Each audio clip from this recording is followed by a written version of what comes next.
This evening I'm going to talk on the subject of freedom. So as you want to be free, stick around and listen. Let's wait for everyone to sit down first of all.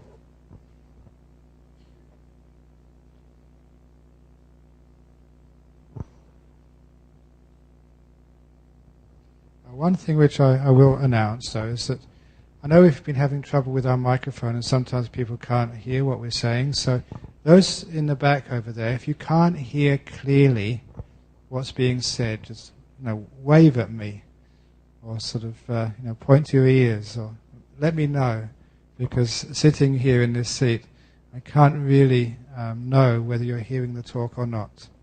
So if it is that you can't hear the talk properly, please wave at me or do something so that I can, something which is not rude, to let me know. Okay, this evening's talk will be on the subject of freedom.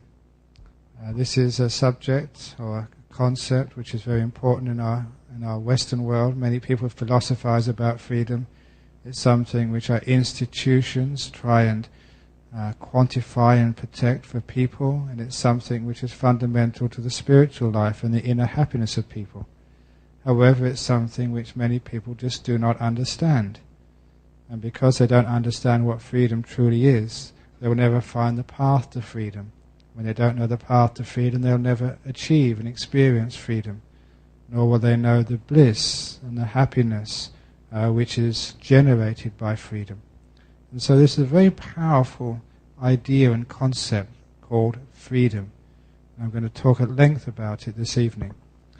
It's a subject which is obviously very close to the heart of meditating monks, because it seems to be almost contradictory that people can go and live in a monastery, and in a monastery where a monk lives is called a cell. The only other time you live in a cell is when you're in prison. You've got no freedom at all. In fact, we have a prison just up the road from our monastery, Karnak Prison Farm. We've got the wall. They've just got a wire fence. And so sometimes, especially in the early days when we're building our monastery, that people would go past our monastery into the prison farm and ask, where are the monks? Thinking that that was our monastery. It actually happened quite a couple of times, I was embarrassed to say, and I was very pleased that the prison officers said there's no monks here. And for many people, the idea of being a monk or a nun, when you can't do this and you can't do that, for them would feel like you're making a prison for yourself in your life. And indeed, that the last time I gave a talk here 2 weeks ago, I was telling everyone about the 6-month silent retreat which I did at my monastery in Serpentine. A time when I was separated from all contact with other human beings for 6 months, and I never spoke a word to any human being, nor saw them.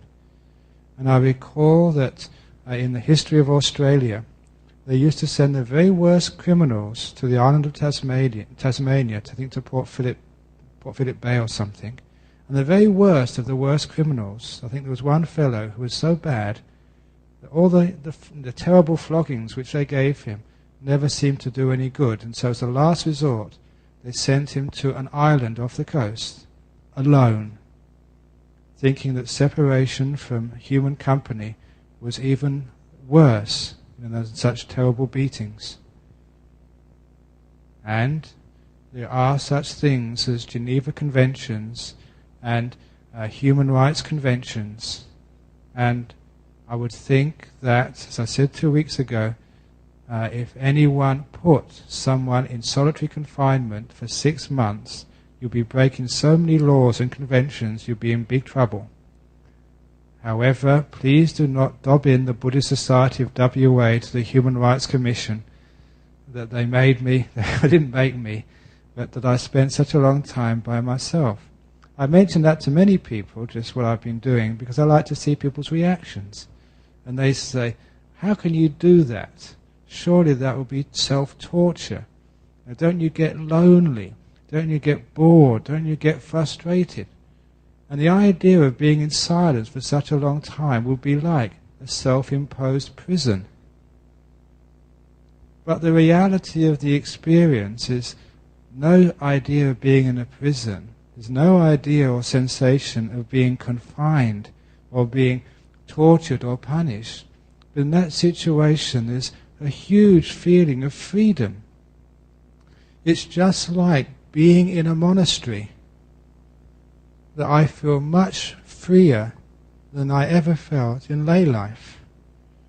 Before I was a monk, I was a student and a school teacher, and I used to enjoy doing things which everyone did at that age, and I never felt freedom. The hippie movement, of which I was a part, as I mentioned here to you before, I too had my green velvet trousers, hippie beards, a beard and long hair.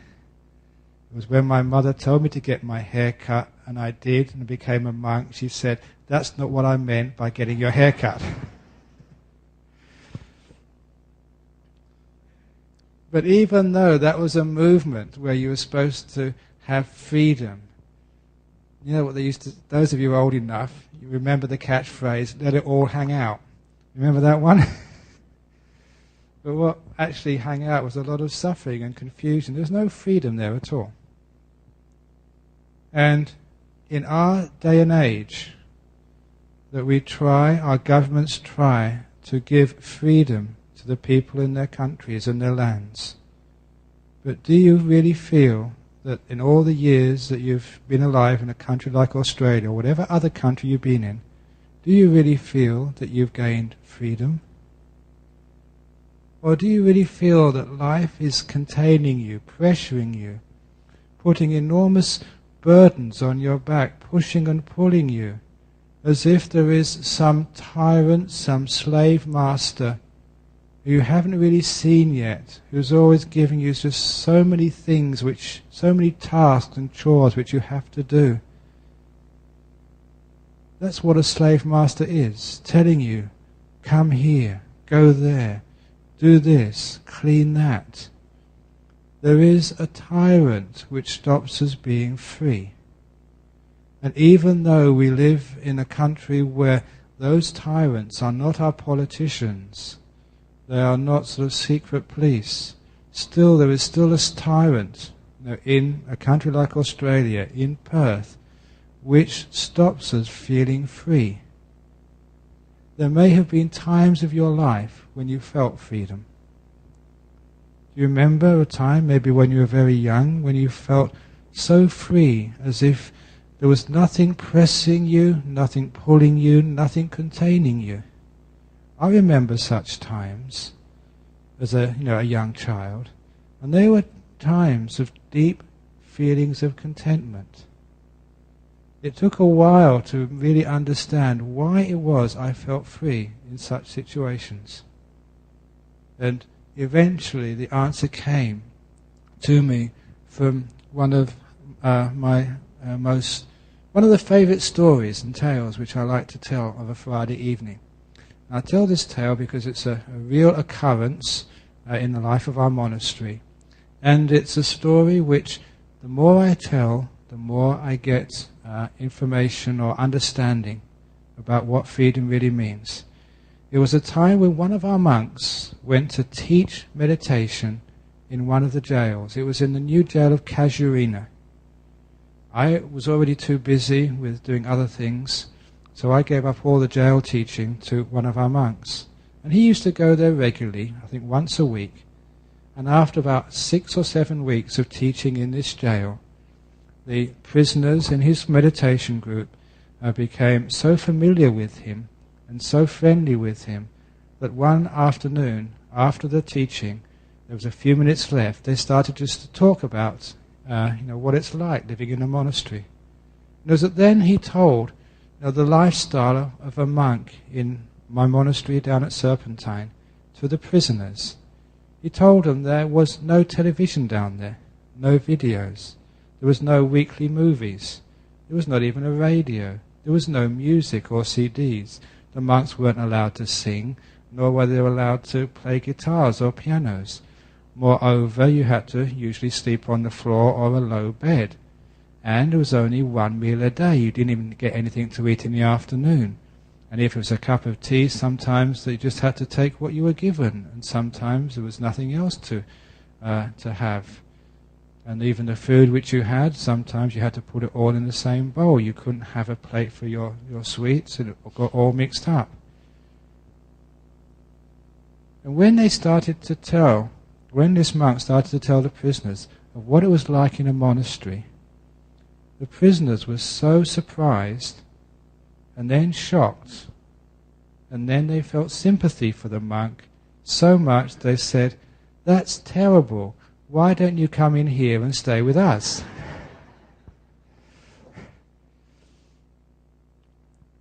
They'd forgotten what they were saying and where they were. They were in a prison. They were inviting the monk to come. Because in a prison you get 3 meals a day, you get very soft beds, you get sort of televisions, computers, music. There's so many things which you can do in a prison. And compared to our monastery, that a prison is just luxurious. That's why I'll be never afraid if I ever go to jail, because it'll be so comfortable in there. Not that I ever go to jail except to teach. But the result of that story was a very deep understanding of the meaning of freedom, and its opposite being in a prison. Because if you want to understand any concept in the world, such as freedom, sometimes the best way of investigating it is from its opposite. In the same way, if you want to understand what peace is, look what disturbance is. If you want to understand what happiness is, look at suffering. Because by looking at its opposite, you can get great insights. If you want to know what light is, look at dark. If you want to know what dark is, look at light. If you want to know what freedom is, look about being in prison. What makes a prison? In the jails of Western Australia, it's very comfortable, but no one wants to be there. If they get a parole or a release, or the appeal is upheld, they don't sort of stick around for another few days to stay with their friends. They get out as soon as they can. They don't want to be there. In a monastery, every year we tend to be full up. For Our Lady's Guest House, this year was booked out a couple of years ago. 2003 is already booked, and so is 2004. So people are just queuing up and booking 2 years in advance to stay in Bodhinyana prison. Well, they just eat 1 meal a day and they've got no television, and they have to do what they're told, and they've got to be quiet. Why is it? It is because, first of all, what freedom means is you want to be there. If a person is in a jail, in Casuarina prison, or in Canning Vale, or in Alcatraz, that's not there anymore, but any other top security jail, if you want to be there, if you're happy there, if you're content there, then it is not a jail. If you're at home with all of your DVDs and queen-size beds and modern kitchens, so you can actually ring out, you don't even have to cook a pizza these days, you can pick up the phone and order one. With all of those comforts, do you feel free? If you don't want to be there, if you're not content and happy where you are, then you are in prison. Wherever you don't want to be, that is prison. Wherever you want to be, that is freedom. And that is the difference between freedom and being in prison. Many people who come here are very concerned about relationships. In the world out there, it's a huge thing about having company, learning to live with somebody else. One of the comments I've got from people is, 6 months by yourself. Don't you get fed up with yourself? Don't you get bored? And I'm very happy being by myself or being with people. It is because of contentment, by wanting to be alone if you're alone, wanting to be with someone else if you're with someone else. Any relationship becomes a prison for you if you don't want to be there, if you want to be somewhere else. then the relationship becomes sort of confining. It's not the person you're with, it's just a feeling in your heart. Sickness, the relationship with yourself. If you're happy with your sickness, and that's a radical thing to say, but you can be happy with sicknesses. Sicknesses have many advantages. Now, your partner can care for you and look after you, and it's marvellous actually looking after and caring for somebody else. And as a monk, people actually love when a monk is sick. They've got someone to look after. To the point that many years ago, a monk, a friend of mine, was visiting his mother in Chicago, that's right. And being a very cold city, it was in the winter time, he slipped on the ice and broke his leg. He went to hospital straight away. When his mother found out, she came into the ward where his bed was with a big smile on her face. She said, "Now I've got you where I want you." He was a big boy, he was a monk in Thailand, now he was in hospital and he couldn't run away, she could mother him for a couple of weeks. She was blissed out. I think you can understand why, because like when you're sick, you're given the advantage or the opportunity to other people to care for you. That's why it's nice to be sick sometimes. So that if you want to be sick, then you're not imprisoned by your ill health. It doesn't feel confining to you. It's not this huge problem anymore. You can be sick and still feel free. When you have that feeling of freedom there with your sickness, you don't mind it being there. It's like you're in a prison. Prisons are usually supposed to be uncomfortable.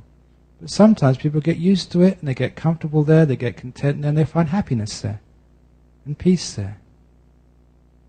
Now this is like with a body which is being sick. The freedom comes from letting go of trying to make it different. The wonderful thing happens when you do this with, say, sickness. When you really let it go, you're content with the sickness starts to disappear. It's one of those strange things. The more you try to get rid of it, the more it's a prison for you, the worse it becomes. One of the reasons is because so many of the sicknesses of human beings is caused from the mind. Stress.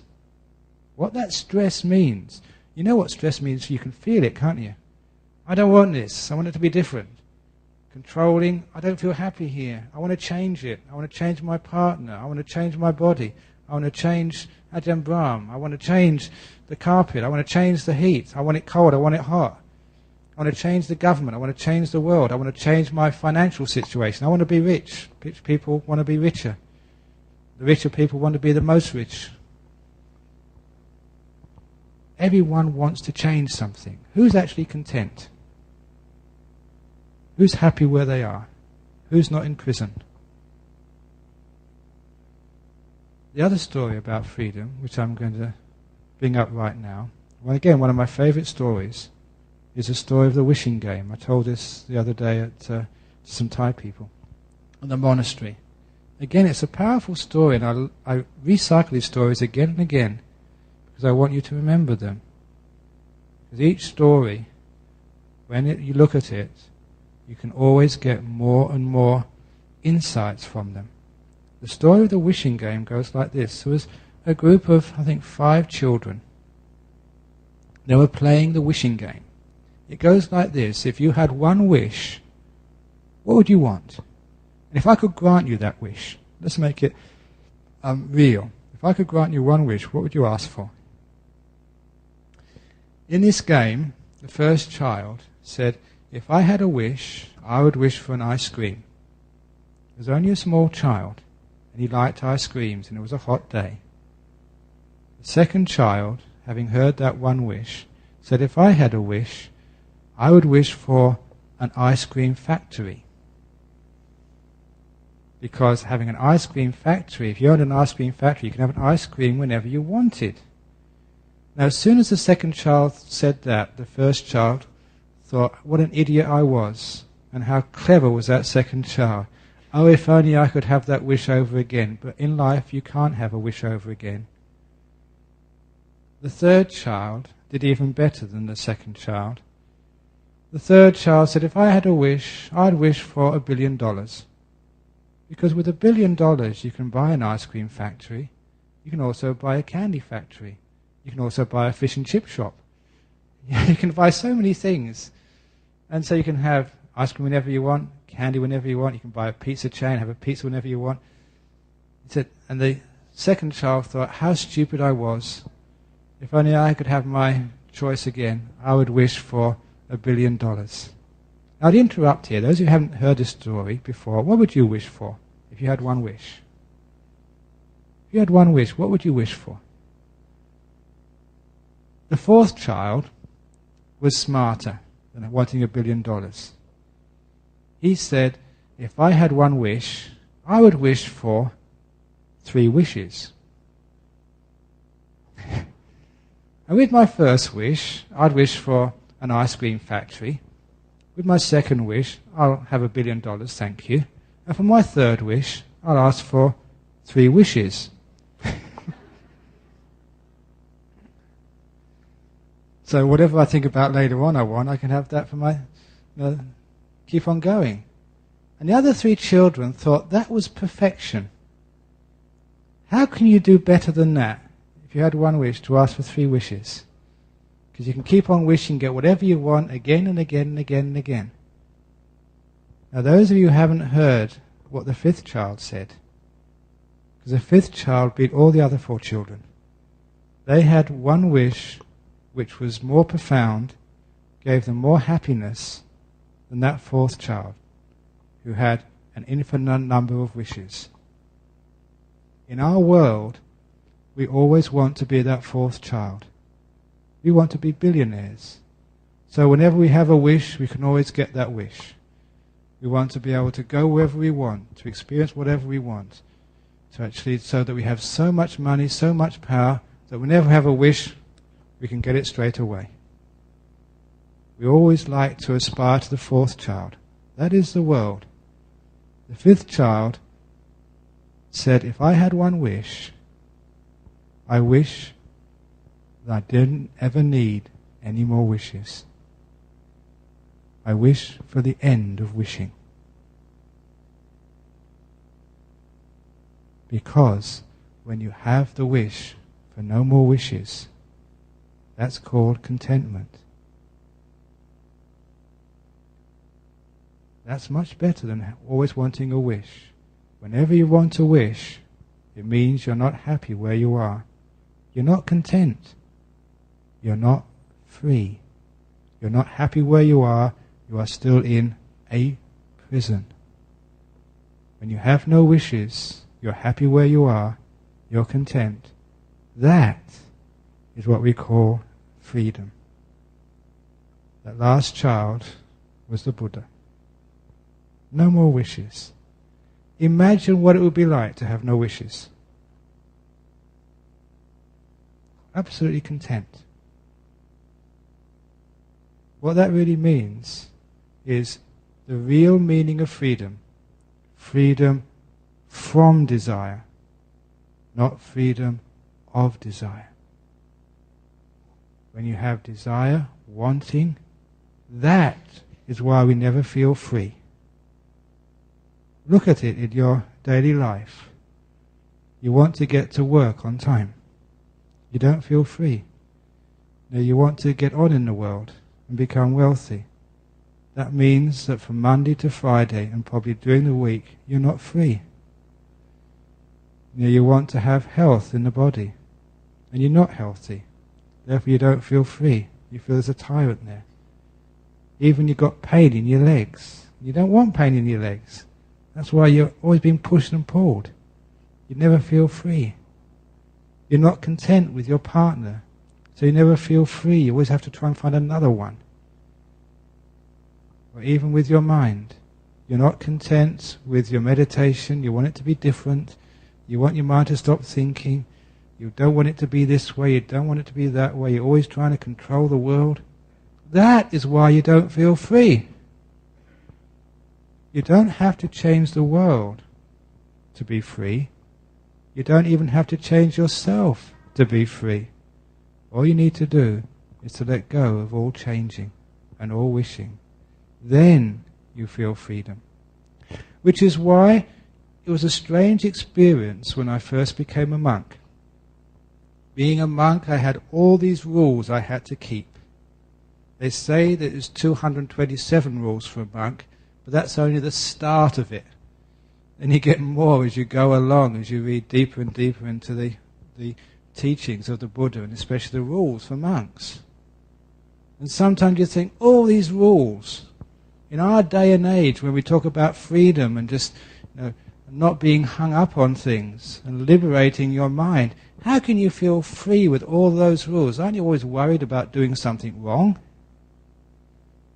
The answer is actually no.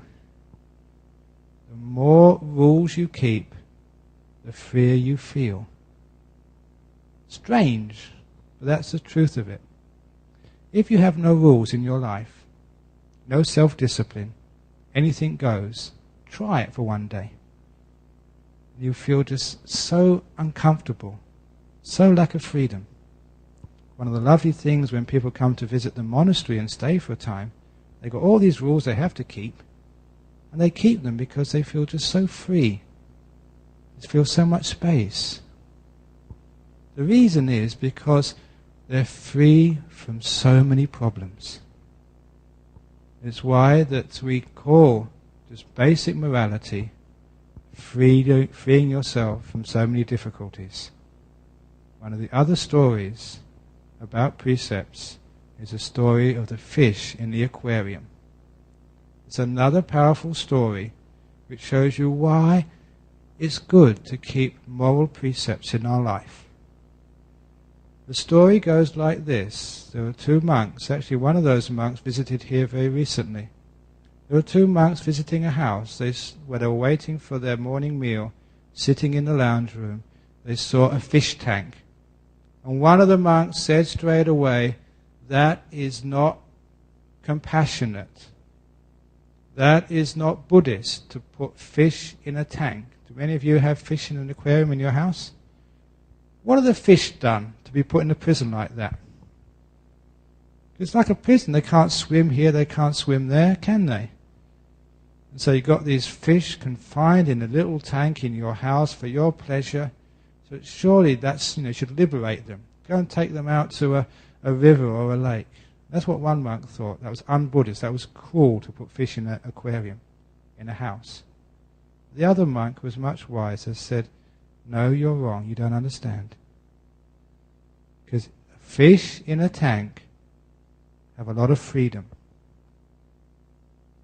First of all, they're free from fishermen. Have you ever seen someone dangling a line and a hook in a fish tank in a house? They're free of the danger of fishermen. Number two, they're free of bigger fish, the fear of bigger fish. Because no owner in their right mind will put sort of a big fish and a little fish who eat one another in the same tank. In the rivers and the lakes, the fish have got to be very afraid. If they see a big fish, they've got to run as fast as they can, because big fish eat small fish. Also, if a fish in the rivers and lakes see a little worm in there, that's their food. It might be a fly. That's what they eat. They don't know. They can't be sure whether that worm has got a hook in it or that worm hasn't. They've seen many of their friends eat a nice juicy worm and suddenly be jerked out of their lake, never to be seen again. And imagine what it would be like that. If you had dinner, you never knew when you have your dinner where there's a hook in there, and would that be your end and your death? You get psychotic. I reckon that many of the fish in the lakes and the rivers are psychotic, because they never can be sure that what they're going to eat is going to be their end, their death, or whether they can have a nice meal. You can never really enjoy your food, can you, as a fish? But the fish in an aquarium, they fear the danger of bigger fish, they fear the danger of fishermen, and also whatever food they eat there, they know it's safe. Not only it's safe, they don't even need to search for it. It's like takeaway, or like home delivery pizza, delivered 2 or 3 times a day. They don't have to work at all. It's there for them whenever they want. So they're free of hunger. Not only are they free of hunger, but if ever those fish get sick in the aquarium, the owner gets a fish doctor to come and heal them. They've got free medical care. Even in our community, we have a certain amount of free medical care, but we've got like excess we have to pay if we go in hospitals. Fish don't have that excess. It's absolutely free. The best medical care you can possibly get. Also, they've got air conditioning. An aquarium has got this thermostat heater on it, so it's just the right temperature. I don't know about you coming into this hall today. It was very cold outside. This afternoon I did a funeral and it was blowing and raining on the way to the crematorium in Fremantle. It was really cold. Fish have got a much better life than that in an aquarium. They never feel heat or cold or too hot or too cold. It's exactly the right temperature. So if you look at it that way, fish in an aquarium are free from so much suffering, so many problems. Now do you understand what freedom means? Sure, they can't go and swim to all these different places. They're free of so many problems. That's why in Buddhism and other religions, we look upon like keeping moral precepts not as confining you, not as putting you in a cage, but actually liberating you, freeing you. You feel much more free keeping rules because you are free of so many dangers, so many problems, and so many difficulties. That's why the more precepts you keep, the more freedom you feel. Ask someone who's been coming to our Buddha center for a long time and who keeps the 5 precepts of not killing, not stealing, not committing adultery, not lying, not taking alcohol. See, that must be terrible not to. You can't have freedom to have a nice beer or a nice bit of wine in the afternoon. You feel more freedom by giving up those things. Number 1, you're free from fear of the booze bus when you go home. You're free of fear of liver problems. You're free of fear of not having enough money because all that costs a lot of money. If you tell lies, then you're always worried about being caught out. If you don't tell lies, you always tell the truth. You're free from the fear of getting caught. And all the problems which come from bad speech. You find you're free of so many things if you keep precepts. That's why keeping precepts gives you such a sense of freedom. If you start practicing compassion for other people, going out helping and serving others, and sometimes you think, why are you spending so much time at the hospice, old people's home, or monastery or church doing this and helping out that? You haven't got any time for yourself. People think freedom is having free time. Do you have free time? What does it mean, free time? It means time when you feel free. Not time when you can do whatever you want, because what happens if you've got, say, an afternoon, you've got nothing to do? A lot of times people get bored out their skull. Turn on the television, there's nothing on today. Look at the CDs, no, listen to all that, that's really boring. Go into the refrigerator, which is packed solid with stuff, and there's nothing in the refrigerator. Go and ring up a few friends, and they're all out. How many people get bored on a day off? You don't feel free, do you? Even though it's supposed to be free time, it's not free time because you don't feel free. A lot of the time, if people are serving others out of compassion, they feel free because they're free from worrying about themselves. This whole idea of yourself, you, and who am I, what am I supposed to be doing, that's all taken away when you're acting out of compassion because your focus is on somebody else. There's a sense of freedom there. Freedom from your own desires because you're concerned about another person. That's a lot of times why, when a person really has love for another person and they experience that feeling of love, there's always a sense of freedom there. an uplift of the mind and the heart, because they're not so worried about themselves. They're wholly concerned with the other person. A mother looking after a baby, how much time does she spend with that child? Waking up in the middle of the night 2 or 3 times, all day having to be concerned about their baby. There's a sense of freedom there, because you're concerned not with yourself, but with somebody else.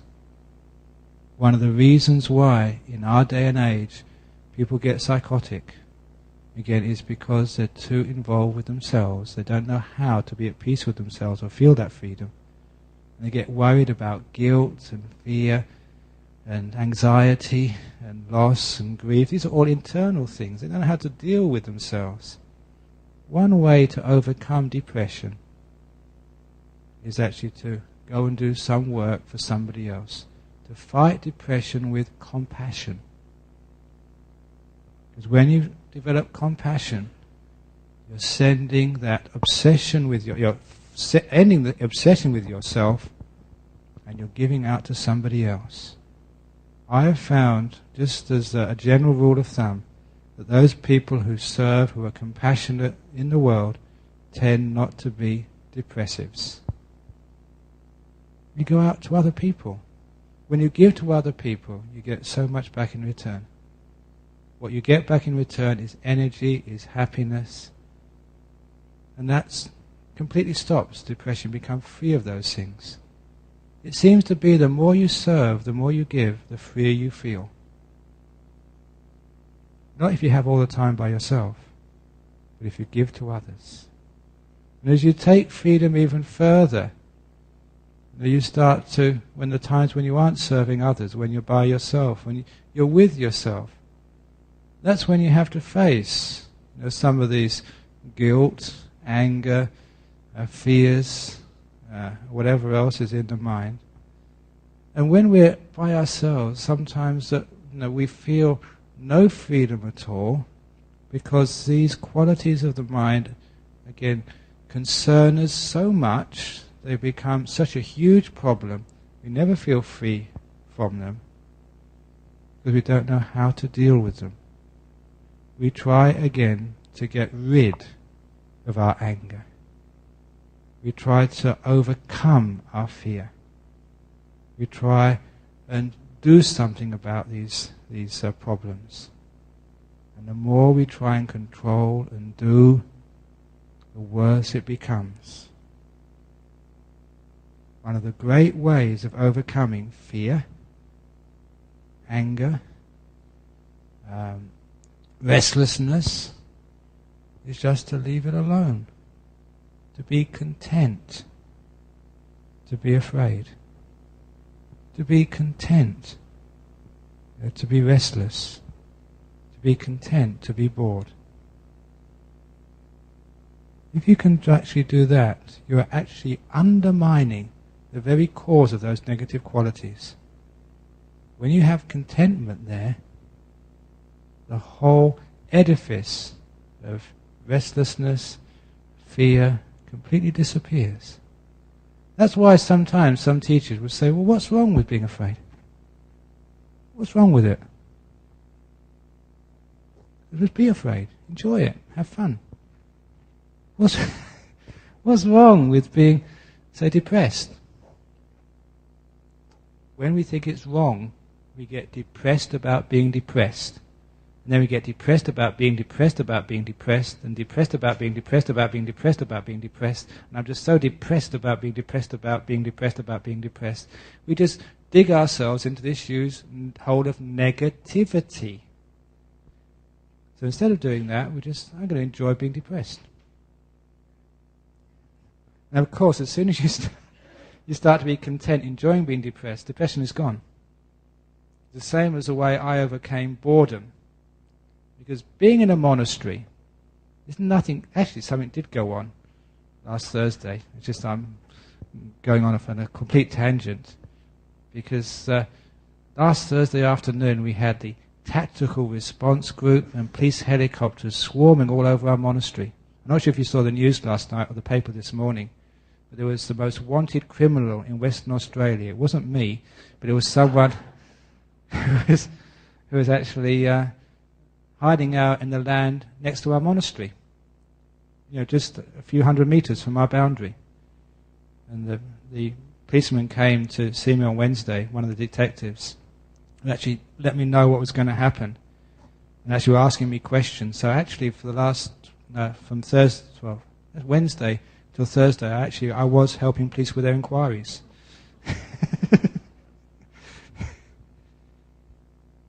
And apparently on Thursday afternoon, actually we saw the helicopters and all the noise. They swarmed into the land next to our monastery and arrested the fellow. Really exciting. Nothing much happens in the monastery, but seeing the tactical response group and police helicopters swarming all over the place is really exciting. All the monks really loved it. So you don't have to actually need to buy a television. You can actually see real life in a monastery. So, what was I saying? That's right, yeah, being in a monastery, being bored. So, sometimes you're sitting meditation, like 6 months of retreat. No one to talk to, no newspapers. I had some books. They were the Buddhist sutras in Pali and their translation. That's all the books I had there. But no letters, no telephone calls, no emails. You think you get really bored out of your mind. The way I overcame boredom is investigating boredom. Boredom could be really interesting. What boredom feels like, where it comes from, does it change? Is there different levels of boredom? Really bored, super bored, mega bored, and overboard. When you start to investigate these things, it becomes really interesting. You can actually do a study on boredom. And of course, as soon as you start to investigate these things, instead of feeling negative about boredom, you start to make it interesting, and it's not boring anymore. It's beautiful peace. Instead of being afraid, what is actually fear? Fear is, the symbol I give for fear is like being chased by a ghost. There's a ghost right behind you now. And are you afraid to turn around? You keep running away. That's what fear is. There comes a time with fear when you turn around and look at the ghost, straight in the eye, and you go, boo, and the ghost runs away. You're saying boo to fear. Ghosts are much more scared of you than you are of them. You can always say boo to a ghost. The ghost will run away. You're no fun anymore. Actually, I know Ajahn Brahm gave a ghost. This is my ghost story. I don't know if he told you this one. There was a monk in Thailand. Many of the monks in Thailand, even where I lived, was in cremation grounds. It was swarming with ghosts. The ghosts all over the place. It's true. But they never bothered with the monks because they're, again, more scared of monks than people are of them. Monks have got more power, so we tell the ghosts to behave themselves. In this particular monastery, this one bad ghost came into the hut while this monk was supposed to be meditating. The first time he realized this was when he was, during the meditation, he got a bit sort of sore, so he leant back and put his feet out. And he felt something actually, I know this is a bit of a pun, but they're actually pulling his leg. They're actually tugging at it. It's not supposed to be a joke, but it's supposed to be real. They actually tugged his leg. First of all, he thought it was like a good ghost who was trying to say, stop messing around, cross your legs and meditate some more. But little by little, that it started to interfere with him more and more and more. And after a while, whenever it came in, he could always notice it coming in because a terrible smell came into his hut when the ghost came in. And it was always playing with him and giving him a difficult time. So one day, he smelt the terrible smell of the ghost coming in and was ready for the ghost to start playing around with him. So he said to the ghost, stop messing around. If you're going to come in here, sit down and meditate or get out. And the ghost went out and never came back again. That's the way to look after ghosts. Be firm. Don't stand any nonsense with any ghosts. You tell them what to do. Stop messing around or get out.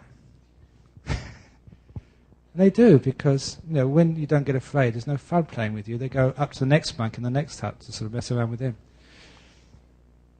Actually, that's what, so when I gave a talk on ghosts, I'm just really going off freedom, but please don't mind. When I gave a talk on ghosts in Kuala Lumpur, the Venerable Dhammananda, you've seen many of his books, the chief priest of Bigfield's temple. We started trading stories, ghost stories, and he came up with a pearl of a ghost story. Because somewhere in Kuala Lumpur, somewhere, there was a haunting in one of the houses, and he went to do the chanting. Monks' chanting is very powerful for ghosts. And it worked. The ghost sort of left the house. But the next day, or 2 days later, the neighbours came to complain. The ghost had just gone next door. You got him out of one house, but you hadn't got him out of the neighbourhood. It's a true story. It actually happened. Anyway, freedom. When we have any of these bad qualities in the mind, often they get worse because we want to get rid of them. We don't want to be there. I'm bored, I don't want to be here.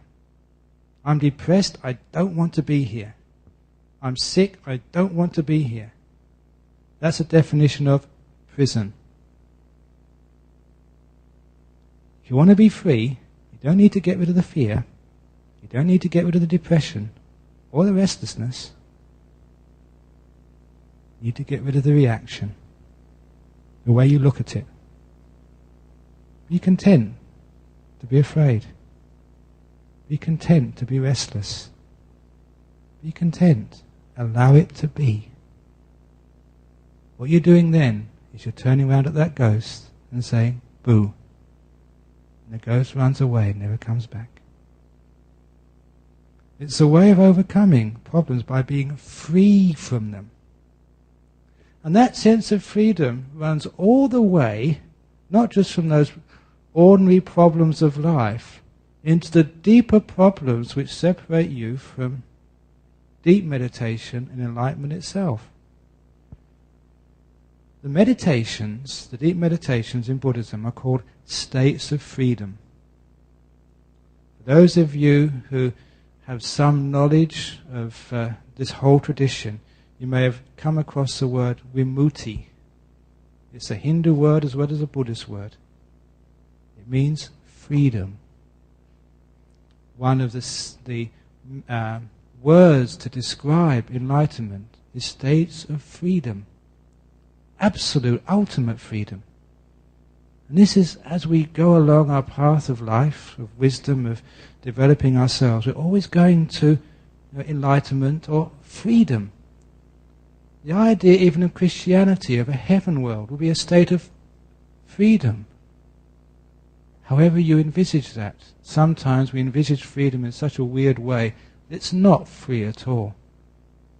But when you start contemplating that word, experiencing deeper and deeper freedoms through your own meditation or insights, understandings of life, you understand what the path is to enlightenment, and what enlightenment really would be. More and more freedom. In your meditation, many of you have been meditating for a long time, some of you just meditated for the first time today. You should always notice that the more you try and control, the worse the meditation gets. Now and again you get the message, maybe just for a few seconds, you just leave it alone. And things get quiet by themselves. The way Ajahn Chah used to say, it was like a leaf on a tree, it only waves up and down because of the wind. When there's a wind, it moves. It's not the leaf's problem, it's just because there's a wind, that's all. So if you can somehow protect that leaf from the wind, what would happen?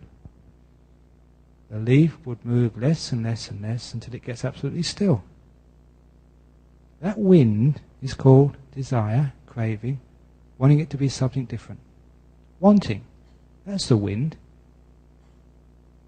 So what Ajahn Chah was saying in that simile is when we let go of wanting, we find that little place inside of us where wanting starts, where it originates from, discontent.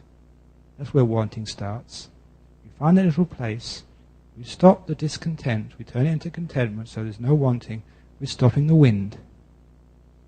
We don't have to hold the leaf still. We don't have to grab onto it and, come on, be still, leaf. We just have to protect it from the wind of craving, of desire, of wanting it to be different. If you can protect it from that wind, you just sit there and watch the leaf move less and less and less until it becomes stiller and stiller and stiller. That's why the way I've learnt my meditation over many years is learning just how to find that place inside of me. Well, I said 2 weeks ago, the controller, the place where wanting starts, and putting contentment there rather than discontent. And once I put contentment there, it doesn't matter what I'm feeling, it doesn't matter what's happening in my mind, it doesn't matter what, I'm going to be content with that. Even if I'm thinking all sorts of stupid things. Okay, I'm just going to leave it alone, I'm going to be content there. The wind is stopped. In my mind, the leaf moves less and less and less until it starts to become very, very still. But there's very subtle winds. Just like if you had a microscope, you can see the surface of that leaf, what you think is still vibrating. That's also, there's a bit of discontent in there, very refined. You let go of desire all the way. No wanting to get into deep meditation, no wanting to get into jhanas, no wanting to get into the next jhana, these jhanas are states of deep meditation, not wanting to get to enlightenment, letting go of the wind. And if you stay in that state long enough, it doesn't matter whether you think you're a skilled meditator or a novice meditator, the cause of those deep states of letting go is established, and it happens all by itself. The nature of a leaf, when there's no wind, it becomes still. And the strange thing is that even though that leaf is not moving, you feel more and more freedom the deeper and deeper you go. They say the deep meditations are stages of one-pointedness of mind. It's a standard definition. There's only one thing there. You'd think that when the mind is so concentrated on a point, you think there's no freedom there, that's the ultimate prison and confinement. You can't even think. You can't move. You think that's a prison. I saw in the newspapers, I think in Time magazine, because I've never seen these movies, there was a photograph of Hannibal Lecter. And apparently this is how he was moved. He's in this, with his arms outstretched on this almost like cross with wheels underneath. That's how they transport him from one place to another, so I was told. Is that true? You couldn't even move because you're such a dangerous person. That's what it feels like in meditation. You just can't move. But you feel so much freedom and peace there because there's no wanting and no desire. Try it and see. The deeper you get in meditation, the quieter it is, the less movement there is, the less, as it were, things happening in your mind. Do you notice the more freedom?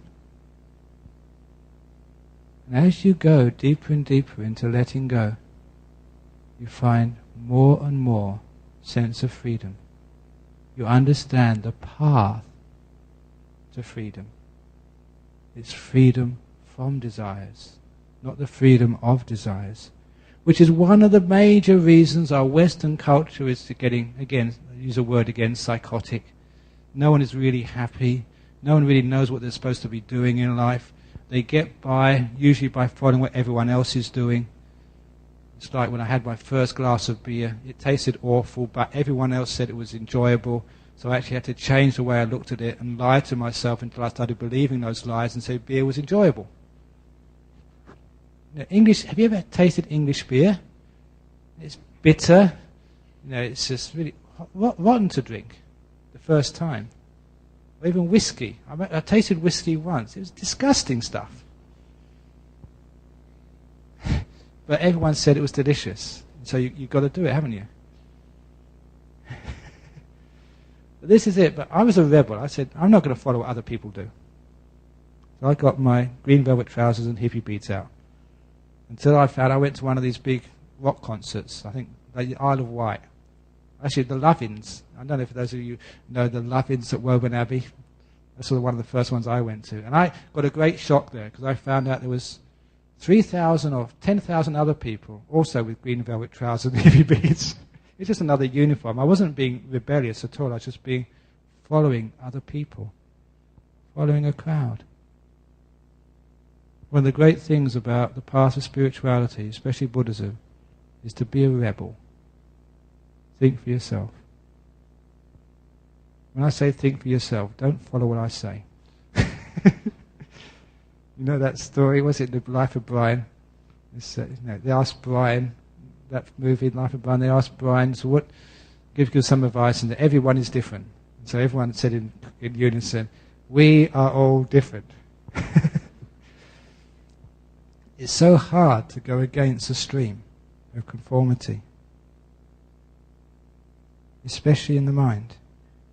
You're expected not to be happy when you're ill. Because of that expectation, that is why most people aren't happy when they're ill. Be radical. Decide to go against what people expect of you and be happy when you're ill. Today at a funeral, people expected to cry at a funeral. What a stupid response. Why should you cry at a funeral? Who told you to cry at a funeral? Why should you cry at a funeral? When I die, I don't want any of you to cry at a funeral. Will you cry when I die? Hope not. I hope you have a good time. When you die, would you like me to cry at your funeral? And your friends? Of course not. Everyone I've asked, so when you die, do you want your friends, your loved ones to cry? I said, no, I want them to sort of have a nice time, out of compassion. So why are you just against the will and the wishes of the person who dies? When a person dies, and if they've been a good person, they're going to go to a nice place. What are you so unhappy for? They're having a good time. They're resting in peace, whatever they're supposed to be doing. But so often that I've found that people cry because that's how they're taught to respond. That's how our society conditions them. The way we respond to the difficulties in life is not from wisdom. We're like sheep, completely conditioned to respond in a certain way. And that is not freedom. It's your choice. You can be free to respond whichever way you want. And that means that the problems you have in life, whether you're poor, whether you're sick, whether you're ugly, whether you're stupid, it's wonderful to be stupid. Enjoy it. Be free. In fact, people who are intelligent, they think too much. There's a poem. I think I haven't got it in my bag. I just have to remember it. This poem, which was by a Chinese poet in the 12th century of the Common Era. That's about 800 years ago. It was a poem on the birth of his son. He said, most parents, when their child is born, want it to be intelligent. I, through intelligence, having wrecked my whole life, only wish the baby is stupid. Then the baby will live a tranquil life and crown his career by becoming a cabinet minister. A beautiful poem. All your intelligence, what's it done for you? Sometimes, if you're stupid, you have a tranquil life. You know, the more intelligence you have, the more Panadol you have to take. It's true, isn't it? So you can actually go against the stream. Just have a look for yourself. And you can be free without changing the situation you're in. You don't have to get better. You don't have to be smart. You don't have to be healthy. You don't have to be rich. Be happy where you are. The difference between a prison and being free is not escaping from the prison. It's just wanting to be there. When you want to be there, then you are free. And that's the talk this evening on freedom.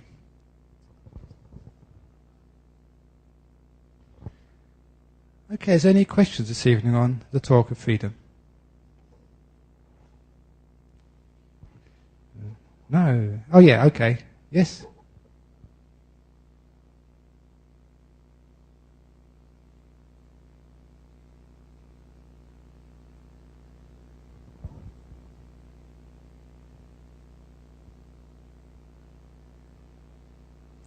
Okay, living in the world with sexual desire in an ethical way with regard to the precepts, and especially in the context of this talk on freedom.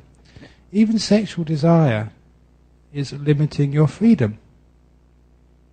Because when you have sexual desire, as a man, you cannot relate to many women the way that a monk can relate to a woman. Because there'll always be that undercurrent there of, is this going to be a sexual encounter? Is it going to develop into something? Even at our monastery in Serpentine, in the early days when we had working bees, to help build the monastery, we'd had all these men working there. I always made sure, Ajahn Brahm made sure, that we had some of the Thai ladies come to the monastery.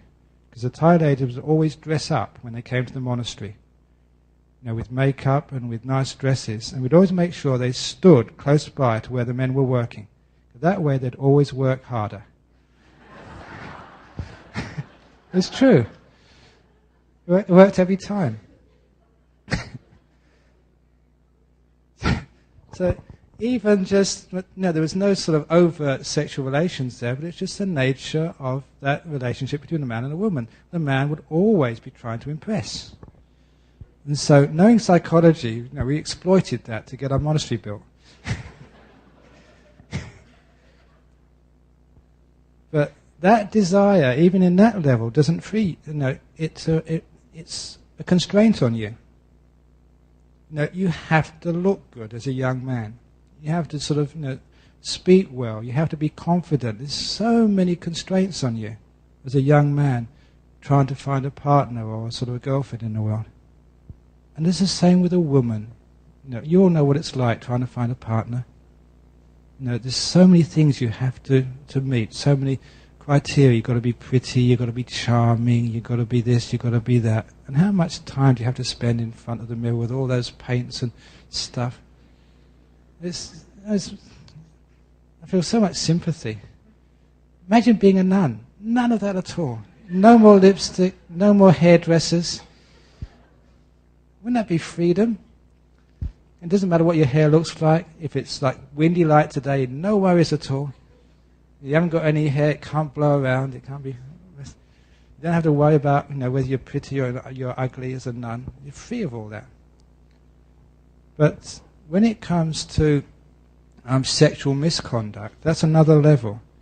Because if you have sexual misconduct, then you're really putting yourself sort of in less freedom. I know quite a couple of people who played around with so-called free love in the 70s and 80s. They fathered a child, and now they've got to pay maintenance.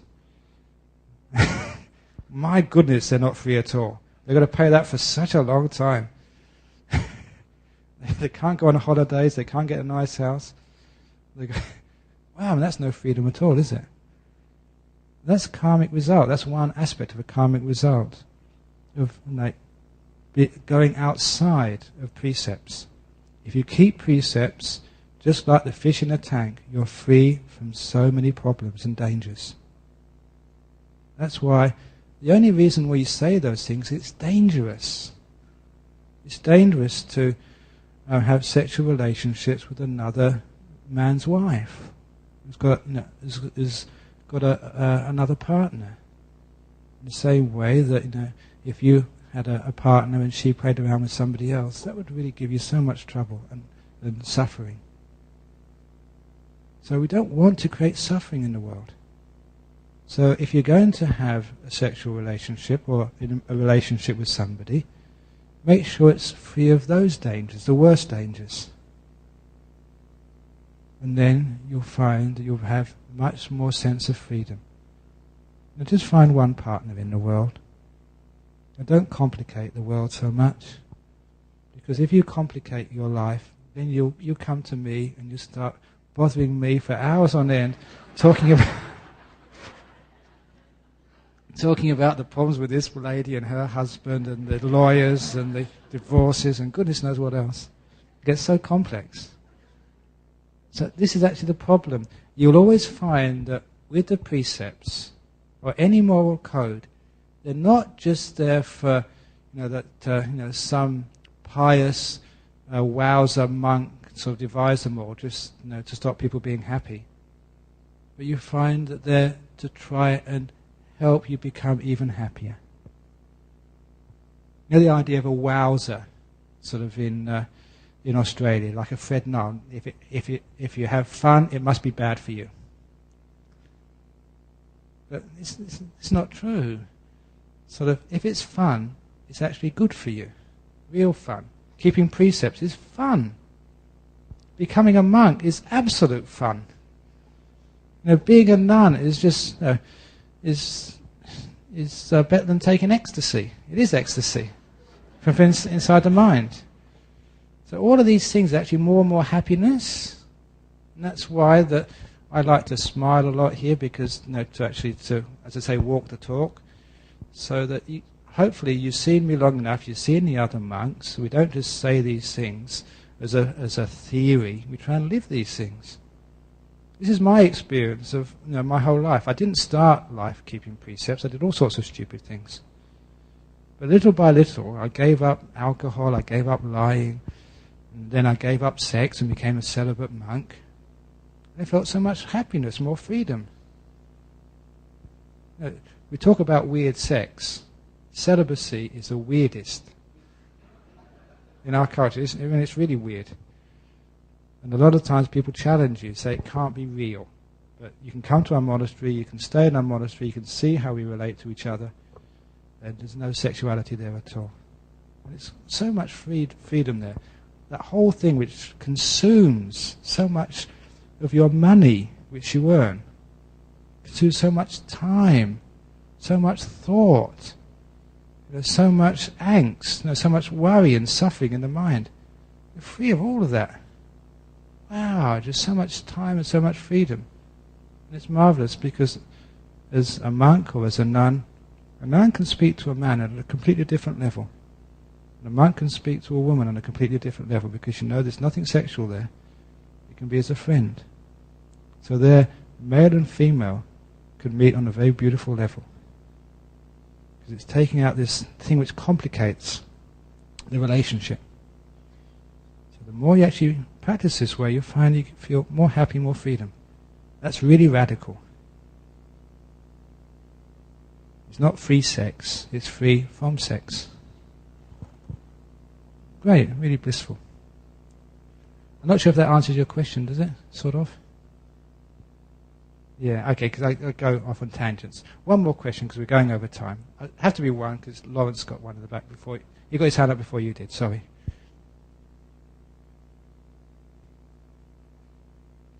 Okay, yeah, you're making a very good point, that it's like grieving and feeling the loss of a loved one. From your own experience, it seemed to be a natural expression of the experience of the event. And is it natural? I had the very wonderful opportunity of living in the midst of a culture which was very far from the Western culture. 30 years ago, northeast Thailand was so isolated from the West that I went to many places where I was the first Westerner the village had ever seen. That's why sometimes when I went on alms round and people actually were putting food in my bowl, sometimes the girls, they had never seen a Western white man before.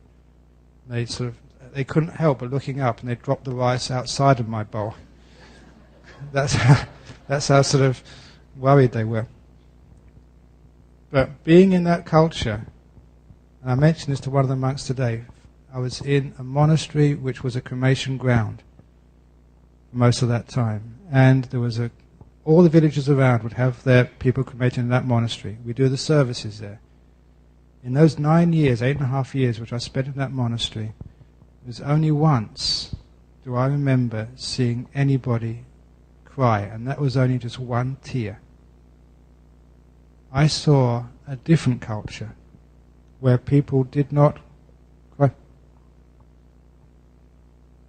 Asian babies cry sometimes when they're spanked or when they hurt themselves, but I'm talking not about babies, I'm talking about adult people who would not cry and who would not feel grief, because I knew these people intimately.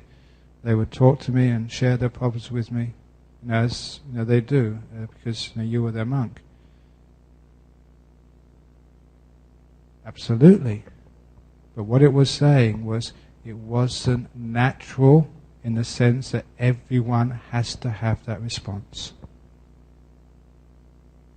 And it's a powerful point because it means there is an alternative to feeling grief. You don't want to judge a person if they cry, that's fine. We're not saying one is better than the other. What we're saying here is there's an alternative. Therefore you have greater freedom. Rather than always having to follow one path, you have another path. The more paths you have, the greater freedom you have. You've heard me talk before about many of my funeral similes. You can celebrate a life. You feel grateful. Simile, please excuse me for going over today, but the simile which I gave this afternoon, I give it almost every funeral. My father died when I was 16. I never cried then. I never cried since. I didn't feel like crying. But I loved that man very much indeed. The way I described those feelings was a simile of a concert. The young man, I love music. Growing up in West London, I had enormous opportunities to go and hear great bands. In those days, you could see great bands in small clubs in Soho, and you get really close to them. These days, you can only see them in huge entertainment centres. See great orchestras, great maestros. When the concert ended, I clapped and shouted for more. Sometimes the band would carry on for a while, but eventually they had to finish, pack away the instruments and go home. So did I.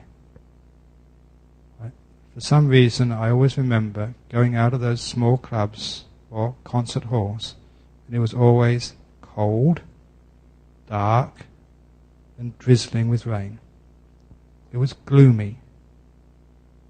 But even though I knew I would never hear that band or orchestra again, probably, never once did I feel sad. I never cried after a performance. I felt uplifted, inspired. What a great performance that was, and how lucky I was to have been there at the time. That was how I felt when my father died. What a marvellous performance that was. How lucky I was to have been there for 16 years. Thanks, Dad. That wasn't grief. That was a completely different emotion, which was more powerful than any grief. It meant I never cried, but I just expressed the love of my father with gratitude. That's an alternative which I offer to people at every funeral which I give. It's up to you to choose which way you wish to relate to losing a loved one.